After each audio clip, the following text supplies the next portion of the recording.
everybody. So you're assigned to do an outline this week, and I wanted to talk a little bit about what my expectations are for that assignment. And what I really want to get across is that the outlining and planning process of the larger writing process is a very personal process. So everyone does it differently. For example, when I do an outline, I generally start with like just core ideas, often just expressed in like a phrase or a word. I generally know what I think my thesis is going to be, and then I plan out the key ideas that are meant to support that with just like a phrase or a word, and then I begin putting in quotations that I'm going to use to support those ideas. And usually I have way too many quotations and it gets kind of long and out of hand, but then I sort of slowly prune them back as I write the paper. And I literally take that outline and I like write into it. I don't create like a separate document and then start writing the real thing. I take the outline that I have in a word processing document, and I just start writing the full introduction, the full paragraphs, etc.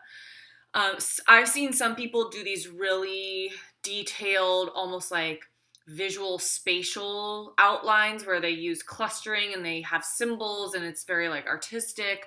Some people just like a straight up list of what they're going to cover. You should just experiment with different strategies and find what works for you. And below me, I've listed a few resources. The first one is just a really, really basic essay outline template.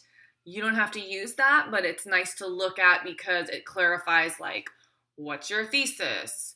What's the first point that you're going to make that will support that thesis? And then how are you going to support that point? Like, what evidence are you going to give? What ideas do you have to explain that point? And so on through the essay. But there are a million outline templates online. If you just do a Google search for like essay outline, you'll find something. And then, the other links are to electronic outlining tools that some of my students really love. But please let me know if you have any questions about my expectations for this assignment. The only other thing I wanted to say was that in terms of how much detail the outline goes into, you should just think about whether I can follow you roughly. I'm not expecting your ideas to be super clear because it's an outline, but you want to, express your ideas in a way that I can kind of follow you. And I also like to see the specific evidence that someone's going to use to support a particular idea. I don't want you to go hunt down all the quotations you're going to use, but just a general idea of how you're supporting things would be helpful. Okay? All right. That's all I got.